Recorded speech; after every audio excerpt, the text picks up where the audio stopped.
Thank you so much. I'd like to thank Dr. Satapathy for the invitation to be here today. As stated, my role in Northwestern over the last 20 years has really been in the field of HCC. It was not a choice I was given. I arrived at Northwestern in 2003, and Dr. Andrus Bly, who is known to many of you, who unfortunately is no longer with us, had told me you are going to be working in the field of HCC, which I am very grateful that he did. I've had a lot of met a lot of experts along the way, including Dr. Vincenzo Mazzoferro, which has really been a highlight of my career. So today I'm going to talk about, this is through the American Association for the Study of Liver Disease, the practice guidelines that I was fortunate enough to be a part of, the guidance and the guidelines in 2018. And it was decided that it needed to be updated in short course in 2023 because of the landscape changing so much with the systemic therapies. And I'm really going to highlight some of the guidance statements that came out of this. There were many. I won't be able to go over all of them, but I just want to draw attention to all the co-authors. This was really done in a multidisciplinary fashion. Okay, I'm trying to advance this.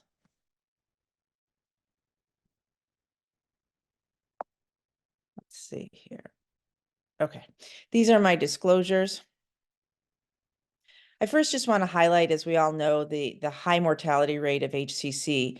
This was presented at the liver meeting last year in 2023 by Dr. Lewis Roberts, and he very nicely demonstrated the different types of cancers. And we think of liver cancer, and it's not as prevalent as some of these other cancers, such as breast and lung cancer. But when you look at the incidence and then compare the mortality, it really becomes evident why this is such a high mortality cancer with a mortality rate of 0.92.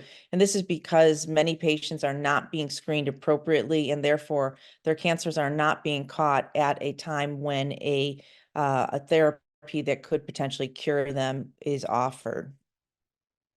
I think the most important part of treating patients with HCC is really the multidisciplinary care. This has been around now for several years, and there are many publications that really show that if the MDT is involved, the patient care is improved.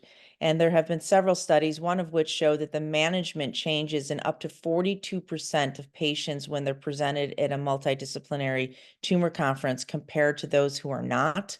Another study from UT Southwestern had shown that when you look at patients based on their Barcelona Cancer Liver Clinic stage, that A, B, C, and D, that you see an improvement in their overall survival. So really highlighting the importance of this. And why we talk about this being hepatologists, oncologists, interventional radiologists, and surgeons, you can see that this is a bigger group of people here. And I do want to highlight that the nurses are really key to be part of this conference, and because these are where the patients talk to. They tell the nurses what they do want to do. They talk to them about their fears and anxieties. So I really want to make sure that people are including the nurses in these discussions, as well as the conferences when the patients are reviewed. And another group of people that is underutilized and due to the fact that we just currently do not have enough of these people is the palliative care team. And this team should be involved early on, regardless of the thought process that transplant is going to be the goal, because we know not all patients will make it to transplant. There is a dropout rate. Patients die as a result of progression of their cancer or their underlying liver disease. And it's really critical to have the palliative care people involved early on. So the AASLD advises that patients with HCC should be discussed and managed in a multidisciplinary care setting, and this was a strong recommendation. So what about HCC surveillance? I've tried to highlight some of the things that are new compared to 2018. And the first here is that when you look at patients of any cause of cirrhosis, specifically those who are Child-Pugh A or B, if they have an incidence greater than 1%, then it is now cost effective to have these patients undergo surveillance. In the past, this had been set higher at 1.5%. You can see here that all the different causes of cirrhosis are included. What has not changed is that patients who are decompensated, who are Child-Pugh C, who are otherwise not a transplant candidate, those are patients that it is recommended not to have them undergo HCC surveillance. And this is because those patients are more likely to die of their underlying liver disease. We know that patients who are Child-Pugh C, that their chance of survival is about 45% at 1 year.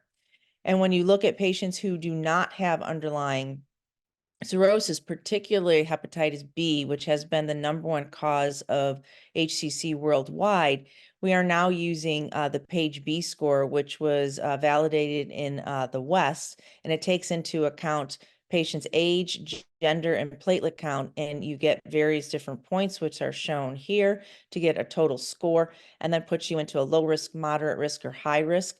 And it's should be known that LI-RADS has not been validated in patients who have a low score, and therefore the AASLD said that in non-cirrhotic patients with hepatitis B who have a low PAGE B score, that there can be consideration for not screening those patients. I will say myself that I have not adopted this as of yet, and I do continue to screen those patients. In terms of what to use, in the past, we saw that AFP could be included. We saw that AFP was no longer recommended. There was a kind of a moratorium on AFP. And I will say that now it has been revitalized and AFP is now back.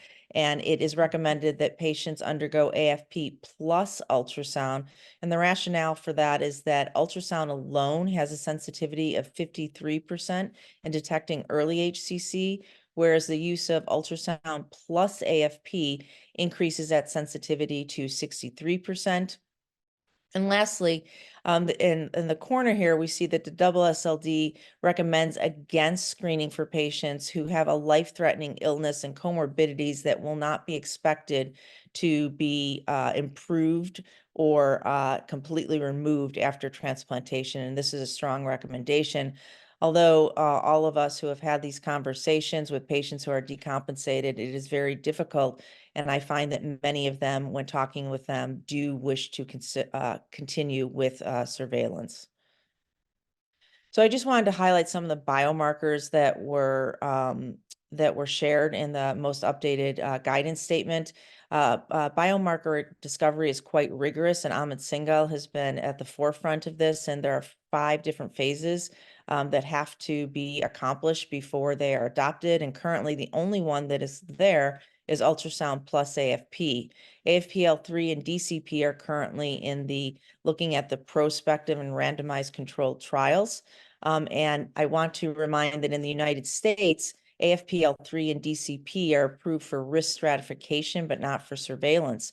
So this is very poignant as we see more and more patients with hepatitis C who are cured with cirrhosis. Not all those patients will have the same risk of developing HCC. There have been multiple strategies that have looked at baseline characteristics at the time of viral starting of viral medications. And that has stratified people into different high risk, low risk, etc. AFP, L3, and DCP can be used to stratify these patients into different categories. AFPL3 is a subcategory of AFP, and it's supposed to be very specific for cancer. It can be elevated in other cancers that are metastatic to the liver. Not as, it's more sensitive, I would say, but its specificity, it can be for other malignancies as well. And DCP is really, it's a vitamin K dependent marker. And therefore, if someone is on Coumadin or someone is taking antibiotics, you can see a false positive for DCP. So it's very important to see if patients are taking antibiotics or Coumadin. That may explain why it's elevated. And it has a, it's known for really having the ability to detect if someone has microvascular invasion associated with it. And this is the recall algorithm. So if a patient has a liver lesion, this is no longer surveillance. You are now looking at recall.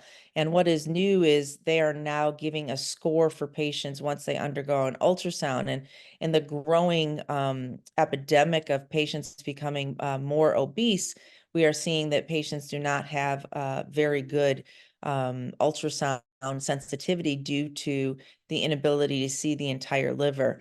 And factors that have really been shown to decrease the ability to see the liver well are the more cirrhotic someone is, because they have more nodules, regenerating nodules, dysplastic nodules that can be hard to differentiate from HCC. So patients who are Child-Pugh BC, males, as they tend to have more obesity, and when there is a steatotic cause of liver disease, so alcohol and MASH. So patients get a score now, and it's A, no or minimal limitations, B, moderate limitations, or C, severe limitations. And up to 20% of patients will have some degree of limitations on their ultrasound. And so this is now incorporated into the recall algorithm. So ultrasound every 6 months using accompanied with AFP. And if the visualization score is an A and the AFP is normal, patient would undergo a repeat ultrasound in 6 months. If the visual score is a B and or there is a lesion less than a centimeter on ultrasound and AFP is normal, then ultrasound can be done every 3 to 6 months. I generally do this at 3 months. And the older AASLD criteria in 2010, this was done every 3 months for up to 2 years before reverting back to every 6 months. This is now changed to you can do this for 2 ultrasounds, and if those are stable, then return to 6 months. If no liver lesion and AFP remain normal, you would continue with the same surveillance. However, if there is growth, this then leads to triggering a diagnostic CT or four-phase, a four-phase CT scan or an MRI. And if no lesion is seen, but there's significant elevated AFP, one could alternate with a CT scan or MRI. If the score is a C, then this is a significant visualization impairment. But even if there's no liver lesion seen, it is recommended that you proceed with an MRI or a CT scan. And if the lesion is greater than a centimeter or the AFP is greater than 20 or increasing, then a diagnostic CT or MRI should be performed. And what has now been defined as AFP increasing is a doubling of the AFP, an increase in the AFP over 2 consecutive tests, or an AFP greater than 20, which has been found to have the greatest sensitivity and specificity. Now, in terms of diagnosis, the LI-RADS has been in place since 2010. This was established by radiologists to help us around the world be able to talk the same language. We're familiar with LI-RADS 1 being definitively benign, LI-RADS 2 likely benign, LI-RADS 3 intermediate, with up to 20 to 40% of patients developing HCC in the future. And therefore, these patients do need to be watched. It would be a multidisciplinary discussion if one should undergo a biopsy, and predominantly in patients who would benefit from an upgrade for HCC because they're having some degree of decompensation. These are the particular patients that I would consider doing a biopsy in order to make the diagnosis earlier so that they could start their 6-month waiting period to get their upgrade. LI-RADS 4 have up to a 70% chance that this is HCC, and these are patients that a biopsy in a multidisciplinary fashion should be discussed. And LI-RADS 5 is quite specific for HCC, up to 95% of those patients. When it's LI-RADS M, this is probable malignancy, which about a third of those will be HCC. The other ones will be intrahepatic cholangiocarcinoma or metastatic lesions to the liver. These patients do require a biopsy. So taking into account LI-RADS, if there is a patient that has a mass who is at high risk of HCC, which would be someone with cirrhosis or a patient who has hepatitis B, and they have a history of HCC, the LI-RADS criteria apply. If there is cirrhosis, however, this has not been validated in patients with cirrhosis due to vascular etiologies such as Budd-Chiari and cardiac cirrhosis. LI-RADS does not apply and does require a biopsy. All other causes of cirrhosis, LI-RADS applies. And as I stated earlier, if there is chronic hepatitis B, if this is child's PUB that is above 10, so is moderate or high risk, LI-RADS applies. However, if it is low risk, which is less than or equal to 9, LI-RADS does not apply. Now, there are biomarkers that are being used. However, currently, the AASLD advises against the diagnosis of using a biomarker, and this also includes AFP for a diagnosis. So there is no AFP level that is used to diagnose. We talked about earlier that it is used for screening and surveillance, and this helps us move towards better imaging if AFP is high. In the past, some of the other guidance, our oncology colleagues, I remember when I first started doing HCC and hepatitis B, they had an AFP greater than 4,000. We know that AFP can be normal in up to 40% of patients now with HCC. And this is largely due to the fact that patients with viral hepatitis are under therapy for hepatitis B. And many of our hepatitis C patients, although we have a long ways to still go, have achieved eradication and now have a normal AFP. And also there are patients who can have an elevated AFP and it is not HCC. This is particularly in patients with metastatic disease where it is a hepatoid type of formation, so glands from other tumors such as ovarian, lung, and stomach. And therefore, that's why AFP is not used for the diagnosis. So if there is a liver lesion that is not diagnostic by LI-RADS, even with an AFP of 1,000, would still consider a biopsy for diagnosis. This is the criteria that is used mostly in Europe and the United States. This is the BCLC. We do know that other staging systems are used in the West, particularly the Hong Kong staging system, which has 9 different stages. And when this was rolled out, it really was showing that we could be more aggressive in our therapy for patients with HCC, leading to improvement in overall survival. But for the context of this talk, I will be using the BCLC staging system. What I will draw your attention to here is the explosion of multiple systemic therapies, and this is even outdated as I'm speaking now, since this was published, because this field is moving so quickly. The other thing I want to highlight is that radioembolization or TAR or Y90 had not been on the BCLC staging system, but now is currently been promoted to being on the system as an alternative to chemoembolization. And we'll go over the studies that led to this. In terms of the AASLD guidance statement, patients who are very early, so 1 lesion less than 2 centimeters, no longer are recommended to have to go a non-contrast CT scan. And then they also recommend against the routine use of a PET scan, and a bone scan is no longer required. This has been in place via UNOS, which is our governing body for transplantation in the United States, that is no longer needed. If someone has an AFP that is high or rising and you don't see anything on the cross-sectional imaging of the abdomen in a CT scan, one could then consider getting a bone scan or a PET scan. Now let's look at early HCC. So this is described as 1 lesion, 2 to 5 centimeters, or 2 to 3 lesions, all of them less than 3 centimeters. If the person has a single lesion, and I want to really stress that this is very confusing because this single lesion can be above 5 centimeters. We typically think of, and I just said 1 lesion, I'm talking about using the BCLC, but when we talk about resection, a single lesion can be any size. We do know that as the size increases, the risk of microvascular invasion increases. Once a lesion is 5 centimeters or above, the risk of microvascular invasion is about 50% or higher. And this has been one of the strongest risk factors for recurrence post-resection or transplantation.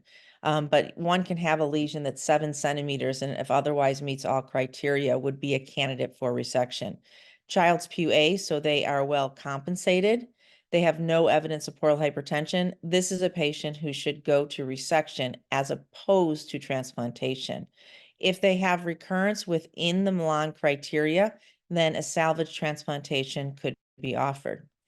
If they have a lesion greater than 1 centimeter and they have evidence of decompensation or portal hypertension, then liver transplantation should be the treatment of choice. And now a gray area is patients who they may not be Child's PUA, but they can be Child's PUB7. They may have some mild portal hypertension. They may have more than one lesion, but it's in the same lobe.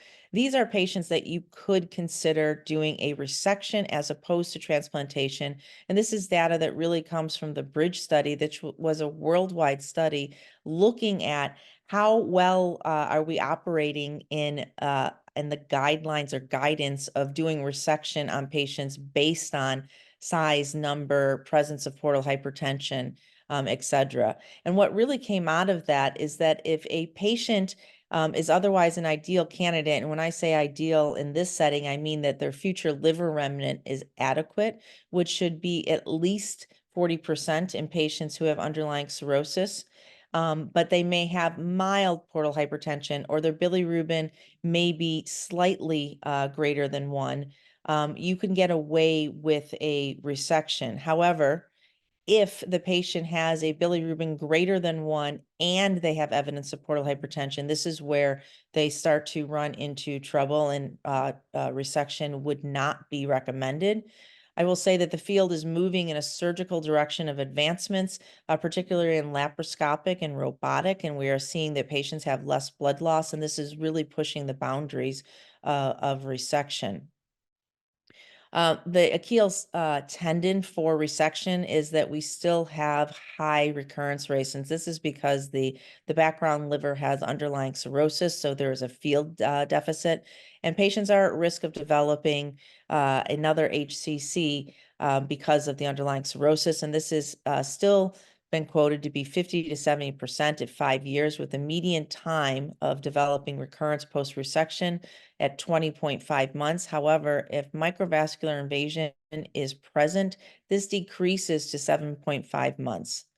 In terms of AASLD guidance, routine post-operative surveillance should be formed to detect recurrence using a CT scan or an MRI every 3 to 6 months for all patients with HCC. I generally will do this every 3 months if they have high-risk factors such as microvascular invasion, satellite nodules, poorly differentiated, and I will do this for up to 2 years.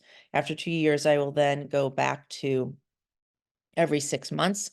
If patients do not have cirrhosis, this is where there is really a data-free zone.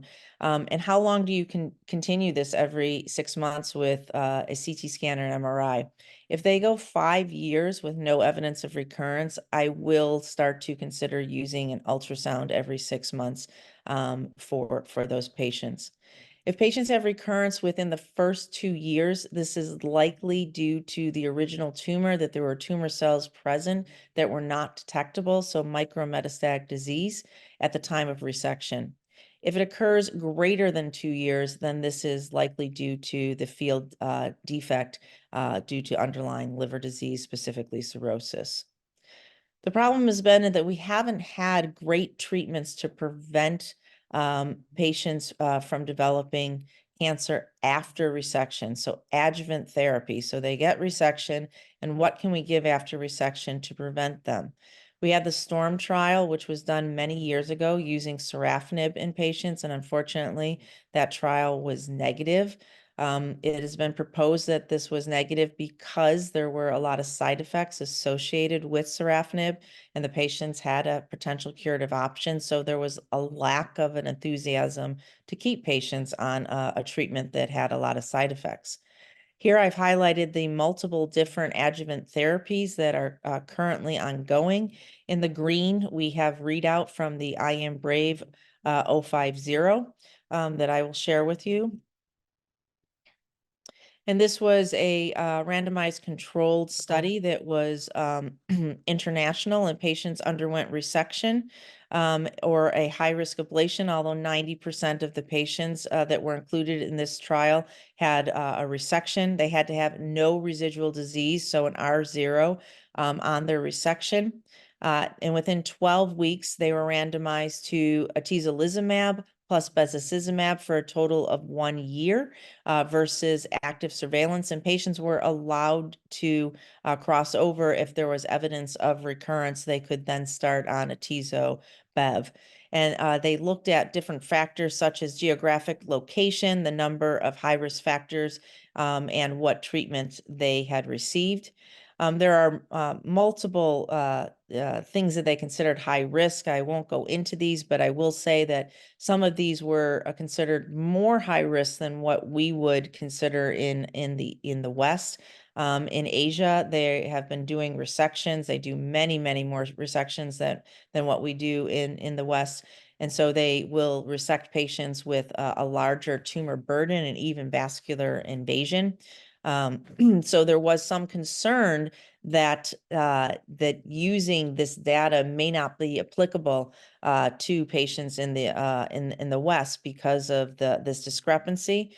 However, when we look at the baseline characteristics, again, this is a very busy slide, but I've tried to compress this into the purple box here, that the 50 to 60% had a lesion greater than 5 centimeters, and less than 10% had portal vein invasion, and the majority of patients had a solitary lesion. So looking more consistent with what we would do in the US or in Europe. Most of the patients were Asian, so therefore hepatitis B was heavily represented. And as I stated earlier, the majority of patients underwent resection as opposed to ablation. And what they found was that this was a positive study, that the recurrence-free survival was significantly improved in patients who were treated with atezo-bev in the blue, and these curves separated out very early. However, the curves become unstable over time. And the median follow-up was 17.4 months, and we start to see the coming together of these curves. And this just indicates that we need longer follow-up periods. Overall survival is pending, but it's really going to be difficult to tease out because of this crossover. And the AASLD has now endorsed this, that patients who undergo resection or an ablation that are considered high risk, that they should be considered for potential use of atezo-bev. If they do have recurrence, there is a safety or a kind of let's hold off before moving right to transplant. Our guidance in the US is that if you recur within Milan criteria, you don't have to, you are not held to this 6-month waiting period before getting your upgrade for HCC. However, if patients recur after receiving atezo-bev, the thought was that perhaps those patients are a little bit different, and we should have a waiting period to make sure that we are not transplanting patients who are high risk and they will recur shortly after transplantation.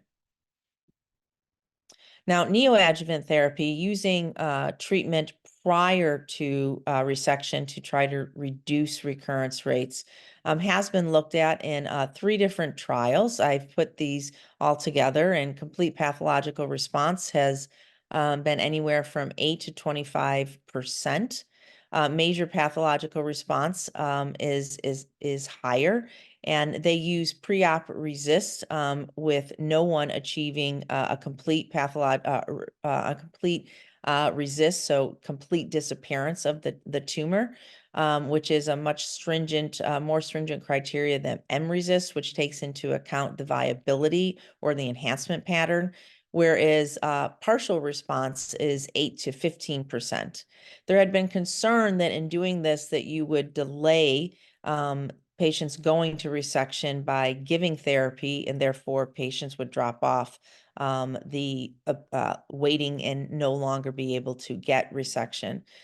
Currently, the AASLD advises against the use of neoadjuvant systemic therapy in patients undergoing resections outside a clinical trial, but it does make a lot of clinical sense that using these agents while the tumor is still in place, because you would then be training the immune system to recognize the tumor. But I think that in the future, we will see a space for this. It's just currently not recommended. What about patients who have a T1 lesion? So a single lesion less than 2 centimeters, or what is called a very early HCC. In the beginning of the UNOS, when we used MELD, started in the United States in 2002, and we started using T1 and T2 lesions. T1 lesions were given a priority of 24 MELD points, and they were going to transplant within 3 months. So very quickly, patients were not having to receive local regional therapy because it was such a quick turnaround to transplantation. And about a third of those patients on explant were found to not have HCC. So we were transplanting patients for not needing a transplant. And we saw that there was a supply and demand balance, and we were disadvantaging patients who were dying of liver failure. And therefore, shortly after that was enacted, it became that T1 lesions were not granted an upgrade. There became this wait and not ablate premise, where you would watch the liver lesion grow to be 2 centimeters in order to gain access to those points within 6 months. But there are certain patients who are not going to be good candidates for that. Specifically, if you see that the lesion is growing quickly, if the AFP is above 500, it's now within the range of 100 or 500, because there has been studies that have shown that you can leapfrog from a very early lesion to a too advanced lesion at about a 10% chance. So what this figure shows is that if you have a single lesion and you are not a transplant candidate, or there is no decompensation, or if the AFP is above 100 to 500, that those patients should go immediately to ablation, because of the risk of waiting could lead to quick development of a T2, T3 lesion. If none of those are present, then you could wait for the lesion to become a T2 lesion, and then those patients would have access for an exception for liver transplantation after waiting 6 months. Now we'll move into looking at specifically ablation, resection, transplantation, TACE, but in the really wanted to highlight again the use of radioembolization. And this really came about in the last couple of years based on the FDA approving radioembolization. And this was based on a legacy trial. This was performed at 3 centers in the United States, including Northwestern. This was a retrospective trial. It included 162 patients. And the primary endpoints were objective response and duration of response. So it was a radiographic study, and they used MRECIST, so taking into account the degree of how much of the tumor was still alive. They use ablative level dosimetry, so high doses of radiation, this personalized dosimetry that we saw from the Dosifair trial, that this was much better as opposed to the standard of dosimetry that had been being used. Eligibility is you had to have a solitary lesion up to 8 centimeters, Child's Pugh A, BCLC A or C, but this was only in patients who are BCLC based on a performance status of 1. So this did not include patients with metastatic or macrovascular invasion, and ECOG 0 or 1. The median tumor size, even though it was up to 8, was 2.7. The majority of patients were BCLC A. Those who were C were due to the fact that they were performance status 1. And also this was this matches up nicely that they were C based on performance status of 1, adding up to 100 here. And 21% of patients had neoadjuvant therapy after this undergoing local regional therapy with Y90 and resection, which led to a 3-year recurrence, overall survival of 86 for the entire cohort, which improved 93% in those who had adjuvant therapy. Now, when you look at the endpoints of this trial, the objective response rate, this was very high at 78%, or the best objective response rate. So at any point in time, 88%. And when you look at the duration of response greater than 6 months, this was seen in 76% of the patients. And this was really the data that led to the FDA finally approving radioembolization, specifically TheraSpheres, for the treatment of HCC. And I do want to point out that there are 2 types of radioembolization. There is TheraSpheres, which is glass microspheres, and there are resin, which is Certex, which has been approved for metastatic colorectal cancer. They are both using Y90 as their delivery, as the form of radiation, but their delivery agents are glass versus resin, and they have different properties.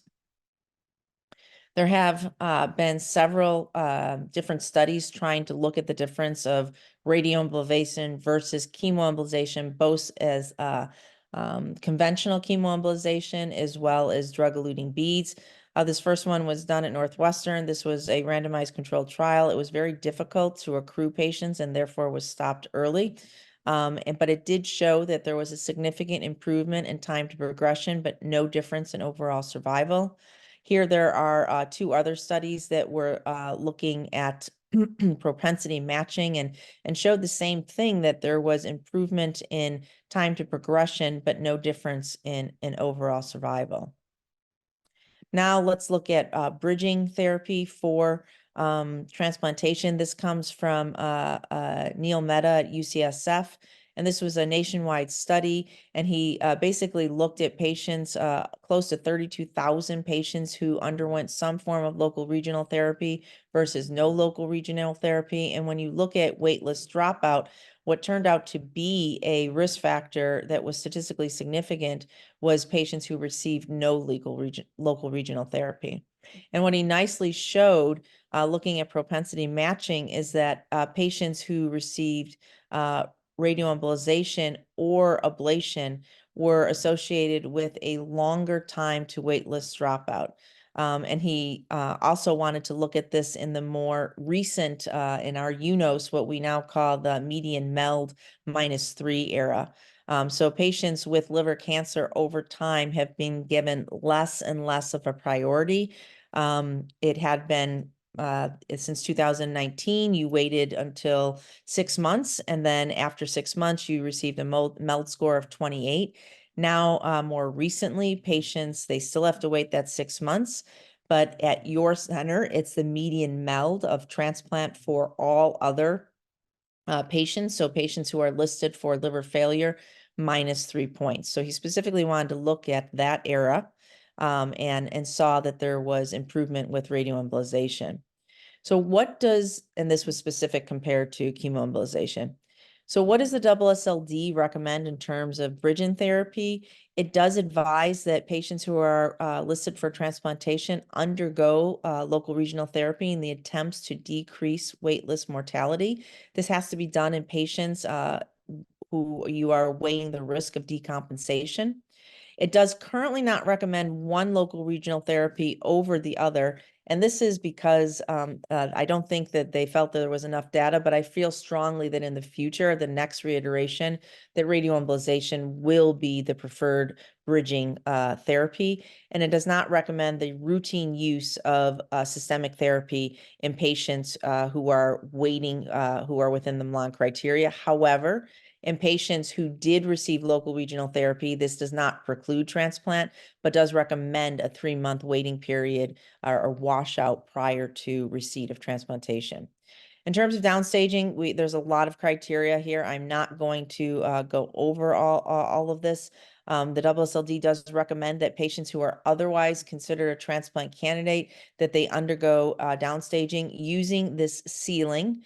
So patients who are above the ceiling, if they have a single lesion greater than 8 centimeters, or they have a tumor diameter that is, when you add them up, is greater than 8 centimeters, and they have response to local regional therapy, those patients do not automatically get an upgrade after 6 months. They have to go through the local regional or the national review board in order to obtain those points. HCC recurrence, unfortunately, is not a automatic that this will not happen after transplant. We know using the Milan criteria that this still happens up to 15% of time, and this is a leading cause of mortality in patients who are transplanted for HCC, with a median overall survival of only 1 year post-recurrence, with the most common site of recurrence being in the lungs.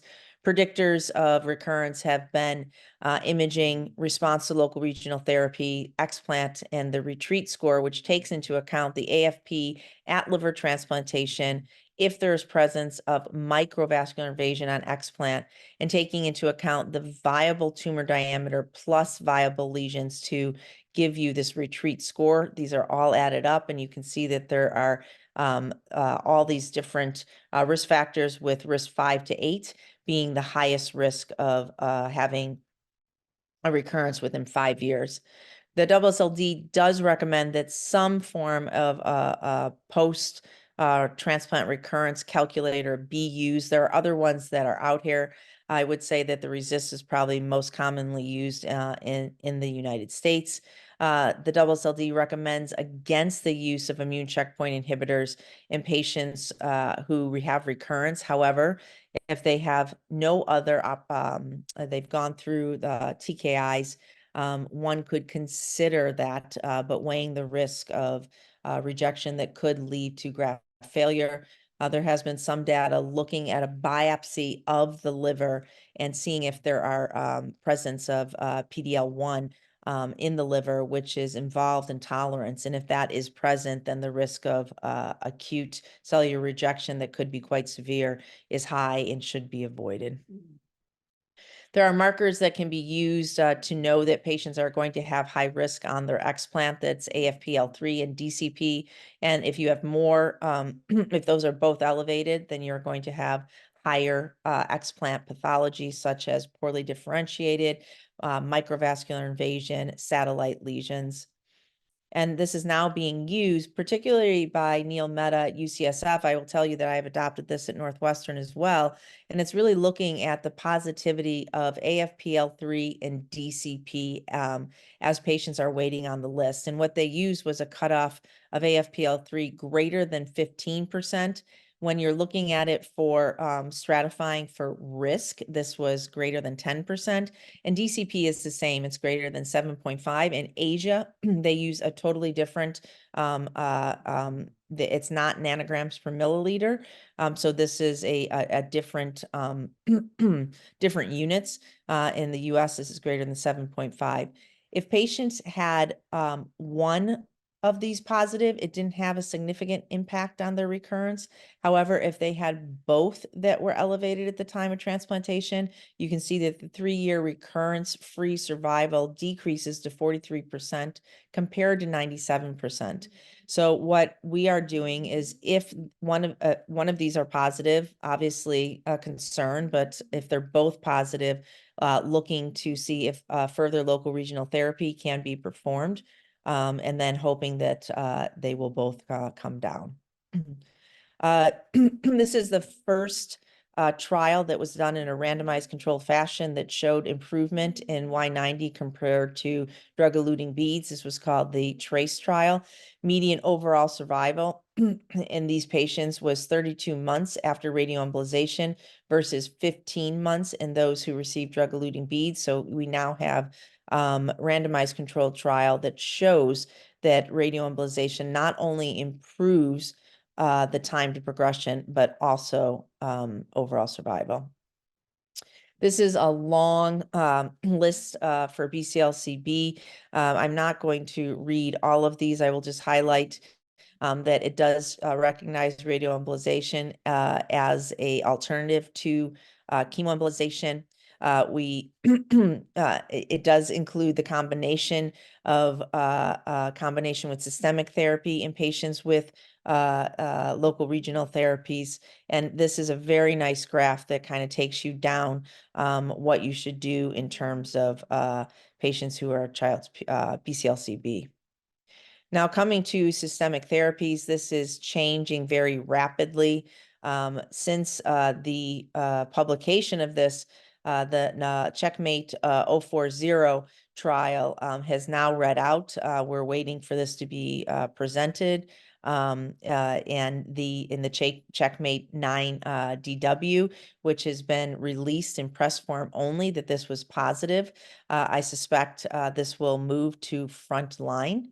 We now have 4-year data on the STRIDE regimen, durvalumab, with a 4-year survival rate of 25% in patients who receive STRIDE versus 15%. So 1 in 4 patients are alive at 4 years. Again, highlighting that the treatments of choice that are recommended are atezo-bev and durvalumab. Do want to point out that atezo-bev, the IM-BRAVE trial did include patients with main portal vein thrombosis, whereas the STRIDE regimen excluded patients who had main portal vein.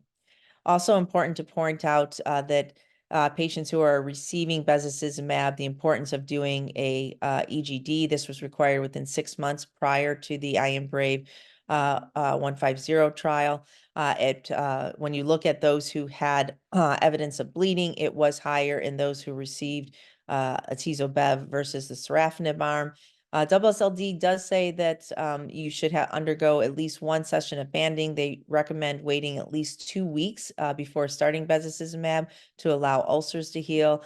They also do say that carvedilol may be used as an alternative management. I will say that Brevino, to my knowledge, has not come out with that recommendation. I personally scope all patients with HCC, particularly when they're advanced, because their risk of bleeding is higher, and it's been shown that their risk of death is higher compared to non-HCC patients. There are now movements to personalization, and I think that a liver biopsy of the liver lesion may be something that happens in the future based on this, as well as something that came out of Dr. Yovet's lab called the 11 genes. But in this, they identified 3 gene signatures in patients. These patients were all treated with atezo-bev. Their responders were 30%, which is right on with what we had seen in the IM-BRAVE trial. And they compared this to 400 non-responders, and they found 2 different signatures. One was these 3 signatures that were associated with immune response. And in those patients, it was 83% specific to identify patients who would respond to atezo-bev. And these patients had a longer PFS with atezo-bev, but not sorafenib. And this was approximately 15% of the overall 30. The other group were patients who lacked these 3 gene signatures, but had higher expression of VEGF and were anti-angiogenic responders, so responded better to TKI. So this could be used in the future potentially when you're trying to see which therapy to give a patient. Not ready yet for prime time, but I think this, along with other things such as the 11 gene that was recently described, may be something that will be utilized in clinical practice. Now, lastly, in terms of advanced care planning, this was the palliative care. I opened with this. I'll also close with this, that advanced care planning should be offered to all patients receiving palliative intent therapy or best supportive care, regardless of transplant eligibility. I will say that when I bring this up with patients that are taken back, it is very important to explain that palliative care is not equal to hospice. I explained that it's a continuum, and these are the same physicians and nurses and caregivers who then are involved in hospice, but their role is really preventing us from doing things that are not going to improve their overall survival and may actually stunt their overall survival, and also to improve their quality of life. So once patients hear that, they're much more accepting of being seen by palliative care. The last thing I just want to put a plug in for is there are going to be additional guidelines, guidance, and this is from a combination of the ILTS and ILCA. This was in Valencia. This recently occurred, and this was 60 working groups. And what they did is they broke this down into a total of 71 statements. This is an improvement from 37 statements at the last ILTS that was put forth in 2012. What we did is we used early investigators as the team leaders, and what was different from 2012 is that we included intrahepatic cholangiocarcinoma as well as the role of advocacy groups, and this should be out by the end of the year. And lastly, I'd like to just give thanks and congratulate Amit Singhal and Tamar Tahati, who were our leads for this 2023 guidance. Anjana Pillai, who was the primary reviewer, and Elizabeth Verna and Cynthia Levy, who lead the our publication committee. And with that, I will stop sharing, and I believe we are right at time, and would be happy to have a discussion.